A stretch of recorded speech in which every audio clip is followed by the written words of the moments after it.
औज़ुबिल्लाहिमिनश्शैतानिर्रजीम बिस्मिल्लाहिर्रहमानिर्रहीम। अस्सलाम वालेकुम क्लास शशुम।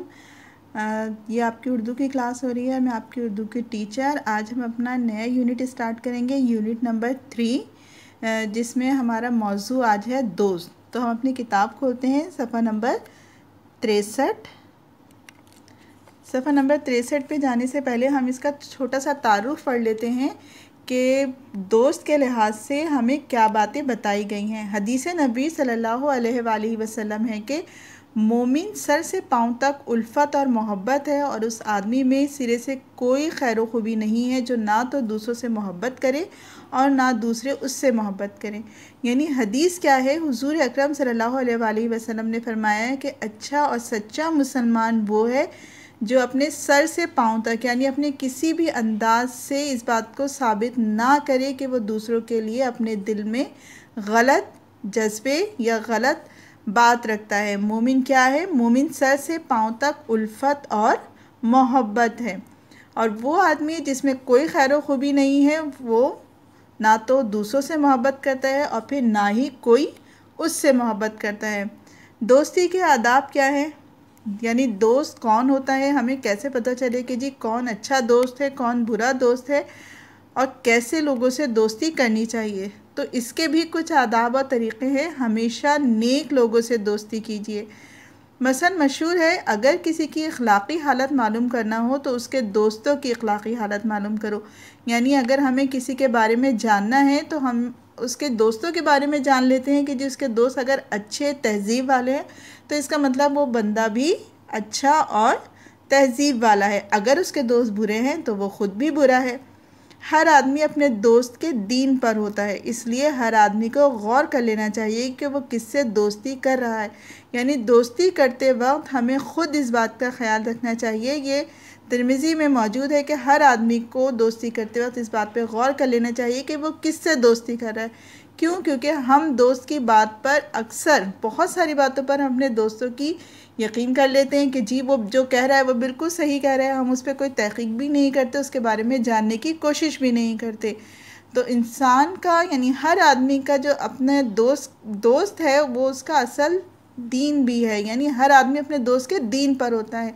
अगर मेरे दोस्त का दीन अच्छा है तो मेरा दीन भी अच्छा है, वो यकीनन मुझे कोई ना कोई अच्छी बात ज़रूर बताएगा। और अगर उसका दीन अच्छा नहीं है, उसकी नीयत अच्छी नहीं है, तो वो मुझे हमेशा गलत बातें ही बताएगा। इसलिए हमेशा दोस्त बनाते वक्त हमें इस बात का ख्याल रखना चाहिए कि हमारा दोस्त कैसा है।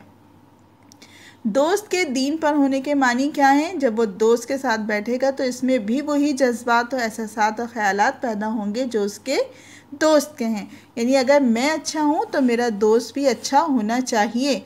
ये एक बड़ी आम सी बात है कि हम क्या सोचते हैं कि जी अगर मैं अच्छा हूँ तो मेरा दोस्त भी अच्छा होना चाहिए, और अगर मेरा दोस्त भी यही बात सोचे कि मैं अच्छा हूँ तो उसके लिए ज़रूरी है कि हम ऐसे लोगों से दोस्ती करें जो ख़ुद भी अच्छे हों।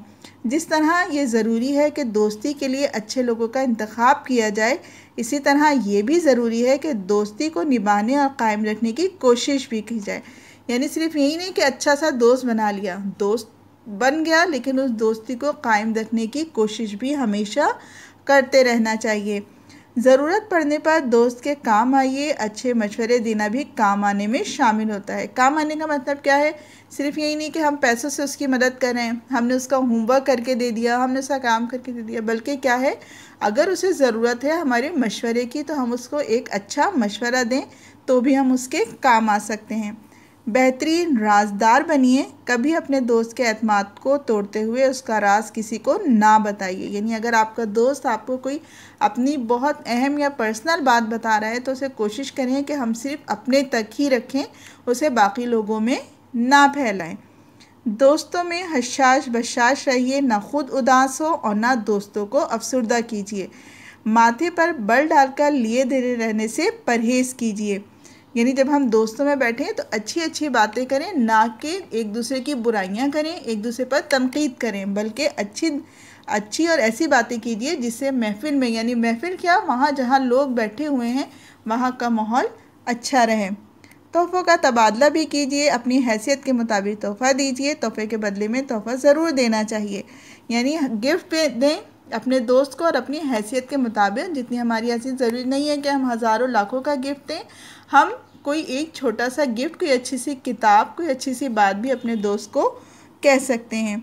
एक दूसरे के साथ मिलकर खाने पीने का एहतमाम कीजिए, लेकिन इसमें हद से ना बढ़िए। अगर कभी रंजिश या लड़ाई हो जाए तो सुलह सफाई की कोशिश में कभी देर ना कीजिए। कहीं ऐसा ना हो कि आपका दोस्त ज़्यादा दिन नाराज़ हो और आपकी दोस्ती ख़त्म हो जाए। जितनी देर होती जाती है इतनी ही ख़राबी जड़ पकड़ती जाती है। अल्लाह की खातिर अपने दोस्त से मोहब्बत कीजिए, ख़ुद भी दोस्तों के लिए दुआ कीजिए और उनसे भी दुआ की दरख्वास्त कीजिए। यानी हमेशा अपनी दुआओं में अपने दोस्तों को याद रखिए कि अल्लाह ताला आपके साथ, आपके आसपास और आपके दोस्तों को हमेशा अच्छी सेहत वाली ज़िंदगी दे। उनके लिए अच्छी दुआ करेंगे तो जब हम किसी के लिए दुआ करते हैं तो अल्लाह ताला वही दुआ हमारे अपने हक़ में भी कबूल करता है।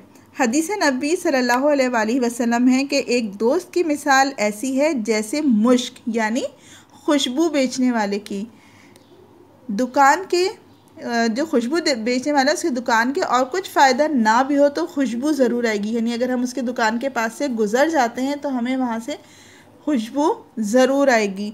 और बुरा दोस्त ऐसा है जैसे भट्टी, आग ना लगे तब भी धुएं से कपड़े ज़रूर काले हो जाएंगे। यानी अच्छे दोस्त की मिसाल क्या है? अच्छे दोस्त का मतलब क्या है कि अगर हम उसके पास बैठे हैं तो ज़रूर कोई अच्छी बात सीखेंगे।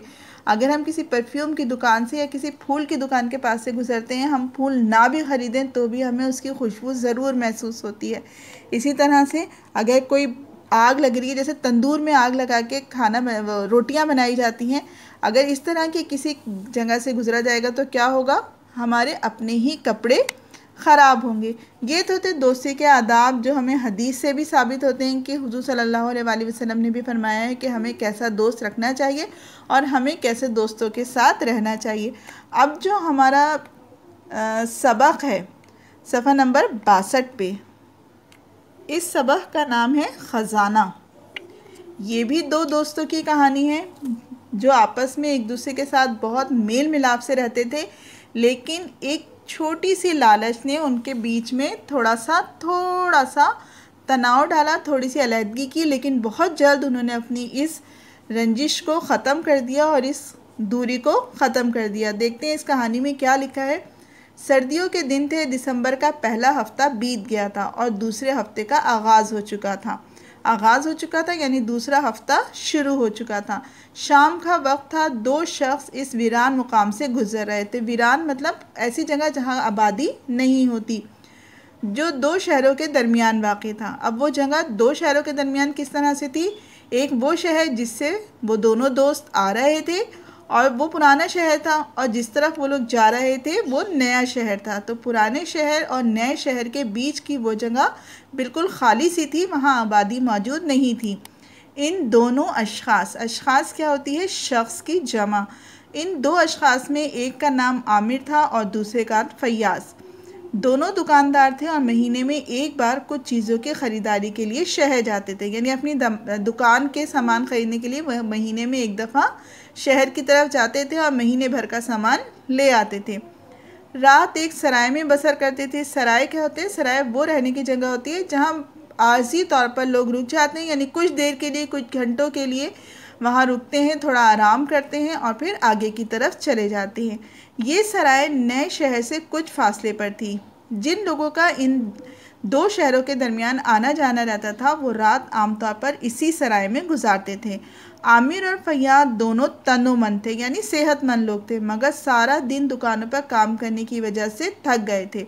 इसलिए एक घने पेड़ के नीचे कुछ बैठकर सुस्ताने लगे। यानी वो इतना थक गए थे, उन्होंने सोचा चलो थोड़ी देर आराम कर लेते हैं। आदमी जब बुरी तरह से थक जाता है तो क्या होता है? उसे फ़ौरन नींद आ जाती है। यही फैयाज़ के साथ हुआ। घास पर लेटते ही उसे नींद आ गई। नींद में उसे ऐसा लगा कि उसका साथी यानी आमिर जो है वो किसी से बातें कर रहा है। अभी नींद इसकी आंखों में थी कि वो बेदार होकर बैठ गया। यानी उसे नींद आ रही थी लेकिन वो फ़ौरन उठ के बैठा। उस वक्त उसने देखा कि एक बूढ़ा आदमी उसके करीब से गुजरकर दरख्तों की एक कतार के पीछे गायब हो रहा है। दरख्तों की कतार का मतलब क्या है? दरख्त एक लाइन से लगे हुए थे। उसने देखा कि एक बूढ़ा सा आदमी है जो दरख्तों के पीछे चला गया है। ये बूढ़ा कौन है और उसने आमिर से क्या कहा है? फैयाज़ के जहन में ख्याल आया और आमिर से पूछा। आमिर, ये बूढ़ा तुमसे बातें कर रहा था, नहीं तो इधर आया ज़रूर था। आमिर के लहजे से साफ मालूम होता था कि कोई बात छुपा रहा है। यानी जब उसके दोस्त ने पूछा कि भाई अगर यहाँ कोई ज़ईफ़ आदमी यहाँ आया था, तुमसे कोई बात कर रहा था, उसने मना कर दिया। तुमसे कुछ नहीं कहा उसने? बिल्कुल नहीं। दोनों पुराने दोस्त थे और एक दूसरे पर एतमाद करते थे, मगर इस शाम आमिर अपने दोस्त पर एतमाद नहीं कर रहा था। क्यों? क्योंकि उसको अंदाज़ा हो रहा था कि आमिर जो है वो कहीं कुछ छुपा रहा है। फैयाज़ ने इसरार करना मुनासिब नहीं समझा। दोनों उठे और सराय के अंदर चले गए। खाना खाकर अपने बिस्तर पर लेट गए। आमिर बार बार करवटें बदल रहा था, यानी उसको नींद नहीं आ रही थी। फैयाज़ को यकीन हो चुका था कि इसका साथी कोई ख़ास कार्रवाई करने वाला है, यानी कोई है ऐसा जो वो उससे छुपा रहा है। वो आंखें बंद किए इसी तरह लेटा रहा जैसे गहरी नींद सो रहा हो। उसकी आंखों में नींद उतरती जा रही थी, मगर वो सोना नहीं चाहता था। वो ये देखने के लिए बेताब था कि आखिर आमिर करना क्या चाहता है और वो कौन सा राज है जो वो उससे छुपा रहा है। रात आहिस्ता आहिस्ता बीत रही थी।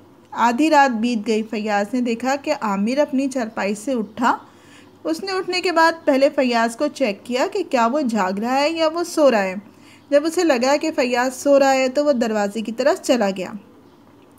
उसने आहिस्ता से दरवाज़ा खोला और पलटकर फैयाज़ को फिर दोबारा देखा कि कहीं ऐसा तो नहीं है कि ये दरवाजे की आवाज़ सुनकर उठ गया हो। या इलाही, ये क्या माजरा है? आधी रात को ये कहाँ जा रहा है और क्यों जा रहा है? फैयाज़ थोड़ा सा परेशान हो गया। जी तो चाहता था कि फ़ौरन आवाज़ दे और उससे पूछे कि भाई ये क्या हरकत है और तुम कहाँ जा रहे हो, मगर उसके साथ ही उसे ख्याल आया कि देखो आखिर वो जाता कहाँ है। थोड़ी देर तक फैयाज़ अपनी जगह पर लेटा रहा और इंतज़ार करता रहा। फिर उसे लगा कि नहीं, ये ठीक नहीं है, मुझे उठकर उसके पीछे जाना चाहिए। वो बिस्तर से उठा, खिड़की से बाहर देखा। अंधेरे में उसे कुछ भी नहीं दिखाई दे रहा था। उसने अपने थैले से अपनी टॉर्च निकाली। कुछ देर कमरे में टहलता रहा।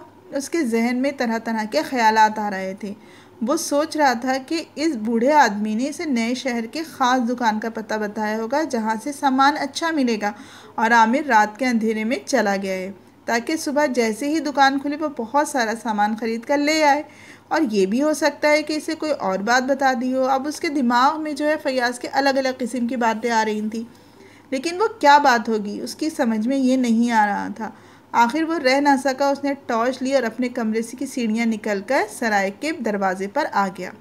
सराय का दरवाज़ा खुला रहता था क्योंकि वो तो मुसाफिर खाना था। लोग वहाँ आकर रुकते और आराम करते थे। कुछ लोग रात में भी चले जाते थे, कुछ दिन में चले जाते थे, इसलिए उसका दरवाज़ा हमेशा खुला रहता था।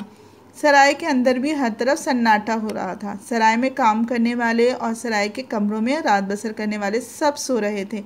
फैयाज़ दरवाजे से निकलकर बाहर आया। बाहर अंधेरा ही अंधेरा था। फिज़ा अबर आलूद थी, मगर बारिश नहीं हुई थी। यानी अबर तो छाया हुआ था लेकिन बारिश नहीं हो रही थी। मैं इसे कहाँ ढूंढूं? फैयाज़ ने खुद से सवाल किया और जेब से टॉर्च निकाली। मध्यम रोशनी में वो कुछ भी ना देख सका। वो चलता गया। अचानक उसे एहसास हुआ कि करीब ही कोई आदमजाद मौजूद है, यानी कोई आदमी उसके आसपास मौजूद है।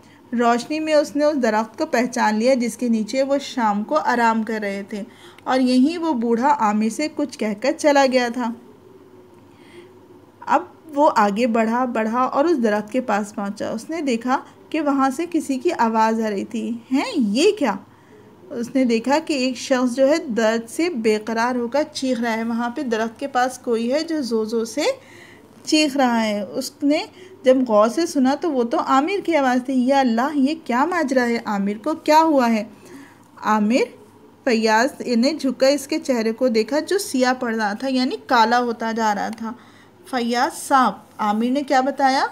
सांप। आमिर ने कहा कि उसे, यानी सिर्फ सांप कहने से फैयाज़ ये समझ गया कि उसे सांप ने काट लिया है।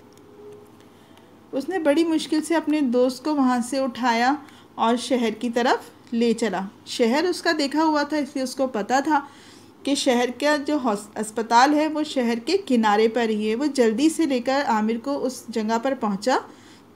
वहाँ जो डॉक्टर उस वक्त ड्यूटी पर मौजूद था वो भी जाग रहा था। उसने फ़ौरन आमिर को अस्पताल में दाखिल किया और उसको ऑपरेशन किया, और डॉक्टर ने बताया कि अगर चंद मिनट और गुजर जाते तो यहाँ इसकी जान ख़तरे में थी, क्योंकि उसको सांप ने काट लिया था। जब डॉक्टर ने इलाज किया और इलाज के बाद बताया कि आमिर की हालत अब बेहतर है और वो गुफ्तगू कर सकता है, तो फैयाज़ ने मज़ीद इलाज के लिए डॉक्टर से नुस्खा लिखवाया, यानी उससे दवाइयाँ वगैरह लिखवाई और उस अपने दोस्त को लेकर शहर की तरफ चला गया। रास्ते में फैयाज़ ने आमिर को कुछ भी नहीं कहा। उसे अच्छा नहीं लग रहा था कि वह अपने दोस्त को कहे कि भाई तुम क्यों रात को गए थे और तुमने मुझे कुछ क्यों नहीं बताया था। लेकिन आमिर ख़ुद से चाहता था कि वह अपने दोस्त को सारी बात बता दे। घर पहुंचकर फैयाज़ ने इत्मीनान का सांस लिया। और क्योंकि उसके दोस्त की ज़िंदगी बच गई थी। और कहा कि चलो भाई अब मैं अपने घर जाता हूँ। फैयाज़, कहो आमिर, तुमने जो एहसान किया वो मैं आखिरी सांस तक नहीं भूल सकता। आमिर ने क्या कहा? आमिर ने अपने दोस्त का शुक्रिया अदा करने के लिए कहा कि तुमने जो एहसान किया है, यानी तुमने जो मेरी जान बचाई है, वो मैं कभी भी ज़िंदगी भर नहीं भूलूँगा। तो फैयाज़ ने क्या कहा? ये मेरा फ़र्ज़ था जो मैंने अदा किया है। तुम पर मैंने कोई एहसान नहीं किया। अगर मेरी ऐसी हालत होती तो क्या तुम मेरी मदद नहीं करते? हम दोस्त हैं, गैर तो नहीं है, यानी दोस्त ही दोस्त के काम आता है। आमिर उठकर बैठ गया और उसने अपने दोस्त से कहा कि फैयाज़, लालच ने मेरी आंखों पर पट्टी बांधी थी, यानी मैं थोड़ा सा लालची हो गया था। और क्यों लालची हो गया था? क्योंकि उस बदबख्त बूढ़े ने मुझसे कहा था कि इस पेड़ के नीचे, जिस पेड़ के नीचे वो लोग आराम कर रहे थे, इस पेड़ के नीचे ख़जाना है और जैसे ही तुम्हें मौका मिले तुम उस ख़जाने को अपने पास साथ ले जाना। मैंने तुमसे उसका जिक्र नहीं किया और आधी रात को उठकर ज़मीन खोदी, वहाँ सांप था, सांप ने मुझे काट लिया। तुम रहमत के फरिश्ते बनकर आए, मेरी जान बच गई, वरना मेरे बच्चे यतीम हो जाते। अगर फैयाज़ मर जाता तो उसके बच्चे यतीम हो जाते। आमिर खामोश हो गया। ये अल्लाह ताला की बड़ी मेहरबानी है। हमारा अल्लाह ताला अपने बंदों पर बड़ा मेहरबान है। फैयाज़, आमिर ने कहा, क्या तुम समझते हो मुझे ख़जाना नहीं मिला? फैयाज़ हैरत से इसकी तरफ देखने लगा और उसके सारे घर वाले भी देखने लगे कि भाई ये तो ज़ख्मी हो गया था, इसको ख़जाना कैसे मिला? फैयाज़ ने कहा कि मुझे ख़जाना मिल गया है और वो ख़जाना है तुम्हारे जैसा एक अच्छा दोस्त। आमिर ने फैयाज़ का हाथ पकड़ लिया। उसकी आंखों से खुशी के आंसू बह निकले। यानी उसको इस बात पे सबसे ज़्यादा खुशी थी। उसे सबसे ज़्यादा ख़जाना किस चीज़ का मिला? एक अच्छे दोस्त का मिला। हमें भी अपने दोस्तों के साथ हमेशा अच्छा सलूक रखना चाहिए, अच्छा रवैया रखना चाहिए और दूसरों की मदद करनी चाहिए। ये सोचकर नहीं कि भाई इसके बदले में वो हमारी मदद करेगा, बल्कि हमेशा ये सोचकर कि अल्लाह ताला हमारे इस मदद करने से खुश होते हैं। अब आपने इस सबक को ख़ुद से पढ़ना भी है और इसकी एक सफ़ा राइटिंग भी करनी है। अल्लाह हाफ़िज़।